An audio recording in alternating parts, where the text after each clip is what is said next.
Assalamualaikum warahmatullahi wabarakatuh. Berjumpa kembali di channel ini. Salam sejahtera untuk kita semua, Bapak Ibu sahabat profesi guru. Berikut akan saya sampaikan informasi terbaru terkait dengan 6 kebijakan Kementerian Pan-RB dengan Kemendagri dalam mempercepat reformasi birokrasi di daerah. Namun sebelumnya, kepada Bapak dan Ibu yang baru bergabung di channel ini atau yang belum mendukung channel ini, mohon bantuannya Bapak Ibu sekalian untuk mendukung channel ini dengan cara subscribe dan aktifkan loncengnya untuk mendapatkan informasi-informasi terbaru dari channel Profesi Guru.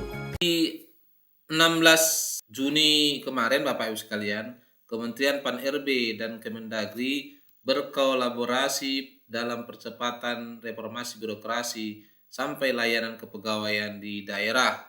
Ini adalah suasana pertemuan antara Kemendagri dengan Kemenpan RB, ya, disebutkan suasana rapat koordinasi Kementerian Pan-RB dengan Kemendagri di Kementerian Pan-RB 16 Juni yang lalu. Dikutip dari Kemenpan RB, Kementerian Pendayagunaan Aparatur Negara dan Reformasi Birokrasi dan Kementerian Dalam Negeri memperkuat kolaborasi untuk mempercepat penuntasan beragam tantangan di daerah, mulai dari reformasi birokrasi, budaya kerja ASN hingga layanan kepegawaian.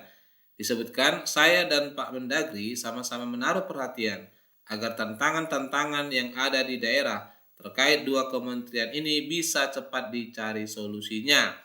Sesuai arahan Presiden Jokowi, sudah tidak ada lagi ego sektoral, karena kalau kita sama-sama kukuh soal kewenangan, yang rugi usernya alias masyarakat, ujar Pak Anas di kantor Kemenpan Jumat yang lalu. Pak Anas menekankan perlu adanya sinergitas antara pemerintah pusat dan pemerintah daerah dalam mengakselerasi reformasi birokrasi di daerah. Disebutkan, karenanya hari ini kita bertemu dengan Kementerian Dalam Negeri untuk membahas isu-isu strategis di Pemda dan melakukan sinkronisasi kebijakan agar dampaknya jauh lebih cepat dan luas. Pak Mendagri luar biasa komitmen dan kerjanya dalam mengakselerasi arahan-arahan Presiden terkait hal ini, imbuh Pak Anas. Pak Anas menguraikan telah dilakukan inventarisasi isu strategis antara Kemendagri dan Kementerian Pan-RB.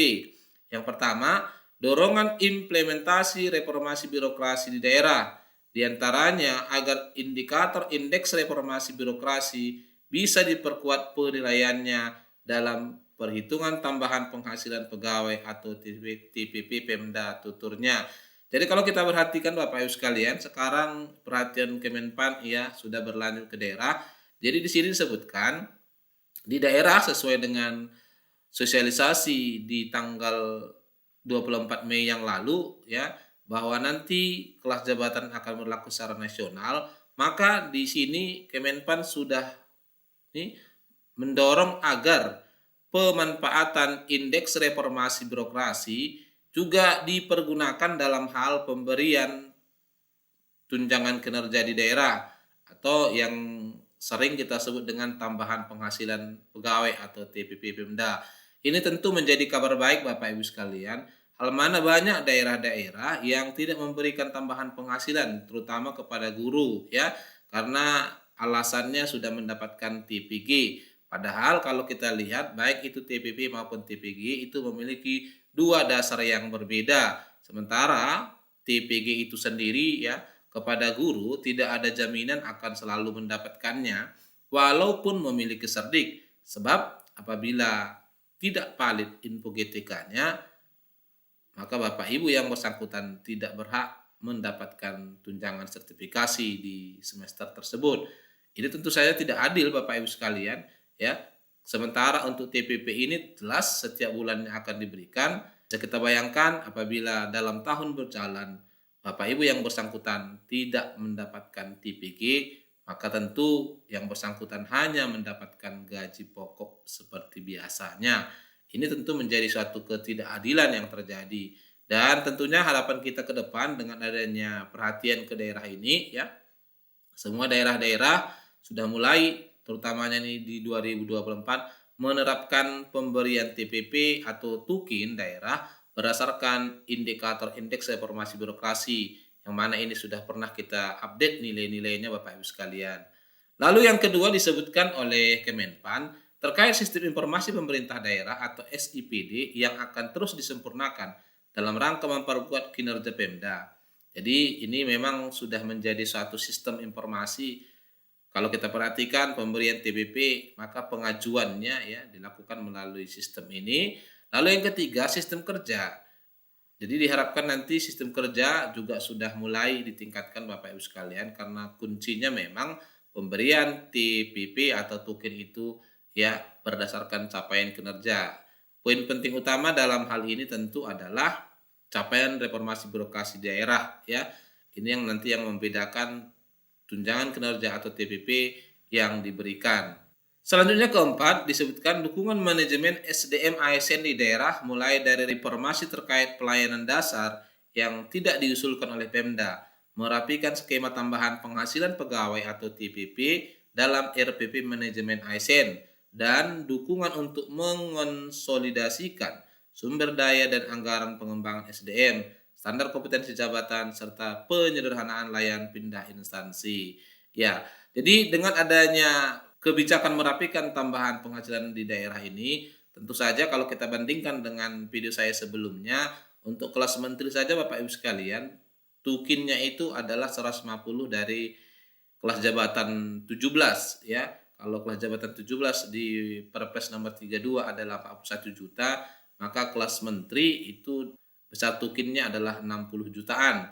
Sementara kalau kita perhatikan banyak daerah yang tambahan penghasilan pegawainya atau TPP pegawainya itu melebihi dari 100 juta. Ini yang kemudian akan dirapikan sehingga ya berlaku secara nasional, tidak ada lagi untuk kelas jabatan yang sama memiliki TPP atau tukin yang berbeda. Ini ya termasuk menjadi sebuah harapan yang sangat kita nantikan. Disebutkan di sini, misalnya soal layanan pindah instansi. Kita semua sepakat agar skemanya bisa memfasilitasi mobilitas ASN secara terukur dan sesuai kebutuhan masing-masing Pemda. Jelas Pak Azwar.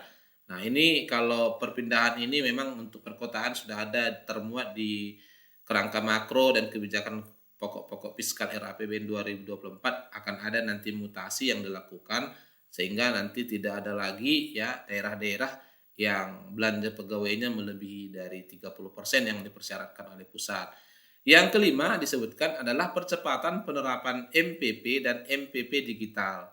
MPP digital akan diluncurkan Wapres. Ini sudah mulai ada jalan terkait dengan tim kependudukan dan catatan sipil di Kemendagri. Dukungan Pak Mendagri luar biasa. Tinggal bagaimana mendorong face recognition di daerah, karena itu akan menjadi basis data jelasnya. Lalu yang terakhir, yang keenam disebutkan adalah terkait pengelolaan pengaduan pelayanan publik atau SP4N lapor, serta integrasi inovasi pelayanan publik. Pertemuan hari ini kita harapkan bisa langsung mempermudah jalan yang selama ini dianggap ada kendala terkait dengan kewenangan di Kemendagri, Kementerian Pan-RB maupun Badan Kepegawaian Negara atau BKN ujarnya. Disampaikan lebih lanjut, kami sepakat untuk menjadi satu pintu saja, artinya pelayanan ketiga instansi pemerintah ini, baik itu Kementerian Pan-RB, Kemendagri, dan BKN, nanti akan terasa di daerah, jadi satu pintu saja imbuhnya. Dikatakan upaya ini tentunya untuk memudahkan, mempercepat, dan mensinergikan antara Kementerian Pan-RB, Kemendagri, dan BKN dalam pelayanan bagi ASN di daerah. Sejalan dengan hal tersebut, Pak Suhajar menguraikan salah satu isu di Pemda terkait pentingnya tanggung jawab bersama instansi pemerintah dalam sistem informasi pemerintahan daerah. SPID menjadi jembatan penghubung pada penerapan konsep transformasi digital Pemda ke dalam SPBE yang sedang diusung oleh pemerintah pusat dan Satu Data Indonesia. Ini sosialisasi SPBE ini sudah mulai banyak dilakukan oleh Kemenpan Bapak Ibu sekalian. Setelah diadakan audit oleh BPKP dan KPK, ini harus menjadi satu dan menjadi tanggung jawab kita bersama, ungkasnya.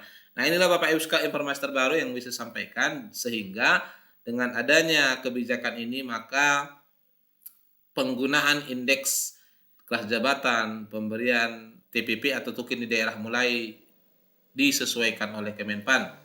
Kita doakan bersama semoga kiranya berdasarkan hasil evaluasi jabatan dari daerah ya di tahun 2024 nanti sudah bisa berjalan dan tidak ada lagi ketidakadilan yang dirasakan oleh Bapak Ibu sekalian dimanapun Bapak Ibu bekerja. Barangkali ini informasi yang disampaikan Bapak Ibu sekalian, semoga bermanfaat. Wassalamualaikum warahmatullahi wabarakatuh.